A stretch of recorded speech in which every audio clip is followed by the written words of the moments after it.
2 3 4 5 ಕೇಳಿಲಿ ರೊಕ್ಕ ಮುಟ್ಟೋಕ್ಕಿಂತ ಮೊದಲು ವಿಚಾರ ಮಾಡು. ನೋಡು ಕೊಡ್ತೀನಿ. ಅಲ್ಲ ನೀವು ಕೊಡ್ಲಿಕ್ಕಾಗ್ಲಿ ಈಗ ಇಲ್ಲ ನಮ್ಮ ತಮ್ಮ ಪ್ರತಿ ಸೋಮವಾರ ದಿವಸ 50,000 ರೂಪಾಯಿ ಬಡ್ಡಿ ಬರ್ಬೇಕು. ಬರ್ಲಿಲ್ಲ ಅಂದ್ರೆ ನಿಮ್ಮ ಮನೆಯವ್ರು ತಗೊಂಬಂದು ಅವ್ರ ಏನ್ ವ್ಯವಸ್ಥೆ ಮಾಡೋದು ಮಾಡ್ತಾರ. ಹಂಗಿದ್ರೆ ರೊಕ್ಕ ಮುಟ್ಟಿ ನಮ್ ಕಡೆ ವ್ಯವಹಾರ ಮಾಡ್ರಿ, ಇಲ್ಲಕ್ ಮಾಡ್ರಿ. ನಮ್ ದೋಸ್ತುಗಳ ರೊಕ್ಕ ನನಗಲ್ಲ, ನನಗ್ ಗೊತ್ತಿಲ್ಲ. ನೀನ್ ದೋಸ್ತು ನೀನು ನಿಮ್ಗೆ ಗೊತ್ತು. ಕೊಡ್ತೀನಿ ಕೊಡ್ತಿರಲಿಲ್ಲ. ಏ ಸಂಜು ನೀವ್ ನಡ್ರಿ. ಸಿದ್ದು ನೀ ನಡಿ, ಬಂದೆ ನಡಿ. ವ್ಯವಹಾರ ಗೊತ್ತಲ್ಲ ಏನೋ ಕಂಡೀಷನ್ ಗೊತ್ತದ್ರಿ. ಮೊದ್ಲೇ ಅಣ್ಣ ಫುಲ್ ಡೇಂಜರ್. ವಾರ ಆಗಣ ಬಡ್ಡಿ ತಪ್ಪಬಾರ್ದು.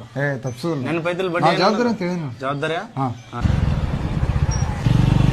ಅದು ಬಂದು ನಾನು 1-2 ಲಕ್ಷ ಕೊಡ್ತೀವಿ ಮತ್ತೆ ಸಾಲ. ಕೊಡ್ತೀನಿ ಬಾ.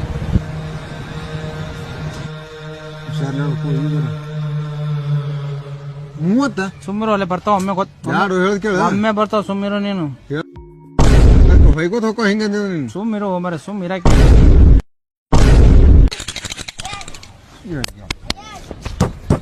ಬಿಡು, ಹೊಡ್ಕೊಂಡು ಏನ್ ಮಾಡವ ಹೇಳ್ದ. ಕಟ್ ಮಾಡೋದು ಬಿಡ್ಸಪ್ಪ, ಹಂಗೆ ಹಾರ್ದ ಹೆಂಗ್ ಮಾಡುದು 5 ಲಕ್ಷ ರೂಪಾಯಿ? ನನಗಂತ್ರಿ ಈ ಆಟಕ್ಕೆ ನೋಡಪ್ಪ. ನೀ ಹೆಂಗ್ ಮಾಡ್ತಿ ಹೆಂಗ್ ಬಿಡ್ತಿ ಗೊತ್ತಿಲ್ಲ. ನನಗಂತೂ ವಾರದ ಬಡ್ಡಿ ಕಟ್ಟೋತ ಹೋಗಿ ಕ್ಲಿಯರ್ ಆಗಿ. ಅವಾಗ ಒಯ್ದು ಕೂಡಂತ ಮಾಡ. ಅವಾಗ ಹೇಳ್ದಾಗ ಕೇಳಲಿಲ್ಲ. ಹೇಳ ಎದ್ರ ಹೇಳ.